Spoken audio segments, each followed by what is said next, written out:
우리나라 해군이 베트남에 군사 원조로 제공한 두 대의 초계함인 김천함과 여수함 중 여수함에 러시아제 대한미사일 KH-35 우란을 탑재하여 사용한다고 합니다. 현대중공업은 11월 8일 필리핀 해군 호위함 2번함의 진수식을 가졌습니다. 대우조선해양은 인도네시아에서 추가로 발주한 3척의 잠수함을 건조 중입니다. 동남아시아 국가들이 우리나라 무기들로 군사력을 대폭 증강하고 있습니다. 시청에 앞서 구독과 좋아요, 알람 눌러주시면 감사하겠습니다. 1200톤급 초계함인 여수함은 1986년 취역해서 30년간 국내 연안방어 임무를 수행하다 2017년 전역 후 보수정비를 거친 후 베트남 해군에 양도되었습니다. 무기는 구경 76mm 오토멜라라 함포 2문, 40mm 쌍열포 2문이 전부였는데 베트남에서 선체를 개조해 대한미사일을 발사할 수 있는 4연장 발사관 2기를 함정 후미에 설치했다고 합니다. 총 8발의 대한미사일로 무장을 늘렸습니다. 이는 중국이 남중국해에 군사기지를 지으며 베트남, 필리핀 등과 영유권 분쟁을 벌이고 있는데 베트남의 해군력이 부족하다 보니 그동안 제대로 대응을 하지 못했습니다. 이번에 중국에 대한 대응력을 높이기 위해 우리나라로부터 양도받은 군함에 대한미사일을 탑재한 것으로 보입니다. 인도네시아는 2011년 우리나라 잠수함 장보고급을 개량한 1400톤급 잠수함 3척을 도입한 데 이어 4월에도 3척을 추가로 발주했는데요. 대우조선해양은 계약 규모가 3척에 1조 1600억 원에 달한다고 밝혔습니다. 인도네시아는 우리나라 T-50 고등훈련기 16대도 도입했는데요. 우리나라 최대 무기 판매국 중 하나입니다. 태국은 2018년 대구급 기반의 배수량 3650톤 호위함인 푸미폰 아둔야댓을 5200억 원에 도입했는데요. 방산 계약으로는 태국 역사상 최대 규모라고 합니다. 태국 해군의 기함 역할을 할 예정이라고 하는데요. 내년까지 한 척을 추가로 더 건조할 계획이라고 합니다. 중국과 영유권 분쟁을 겪고 있는 필리핀에는 초계함 충주함을 단돈 $100에 매각했습니다. 또한 참수리 고속정 5척, UH-1H 기동헬기 20대도 무상 공여했다고 하네요. 이외에도 필리핀은 우리나라 FA-50 경전투기 12대를 구입하여 운영하고 있습니다. 무상 공여를 통해 필리핀과의 관계를 돈독히 한 한국은 이후 필리핀에서 진행된 배수량 2870톤급 호위함 2척 수주전에서 현대중공업이 수주했는데요. 수주 금액은 3,700억 원입니다.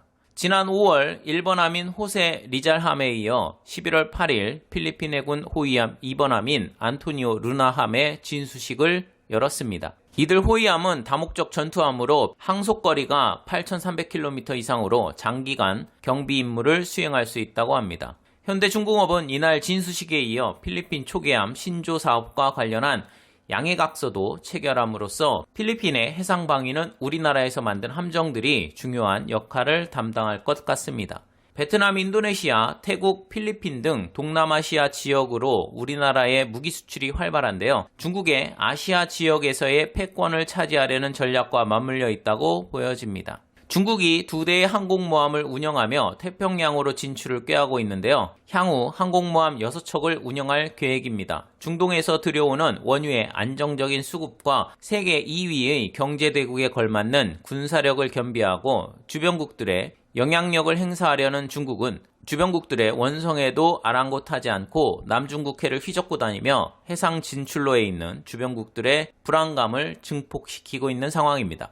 이러한 중국의 도발에 대응하기 위해 미국과 동남아시아 10개국은 남중국해 베트남 해역과 태국만에서 해상 합동훈련을 실시하기도 했습니다. 중국은 베트남 앞바다에 원유 시추선을 보내 시추 작업을 진행하고 필리핀 영해에 중국 해안경비대 선박이 침범하고 우리나라 이어도 상공에 군용기를 보내며 의도적으로 도발을 단행하고 있습니다. 베트남은 현재 중국에 대한 국민 여론이 매우 안 좋은 상황인데요. 중국의 자국 영해에서의 석유 시추에 반발하며 시위를 벌이는 와중에 베트남에 거주하는 중국인이 사망하는 사건이 발생하자 중국은 중국인 3,000명을 귀국시키는 조치를 취하고 베트남 정부에 항의를 했습니다. 베트남은 중국산 차량과 스마트폰에 탑재된 내비게이션 지도에 베트남 영해가 중국 영해로 포함되어 있는지 전수조사하는 조치를 취하는 등의 보복 조치를 취하고 있는 상황입니다.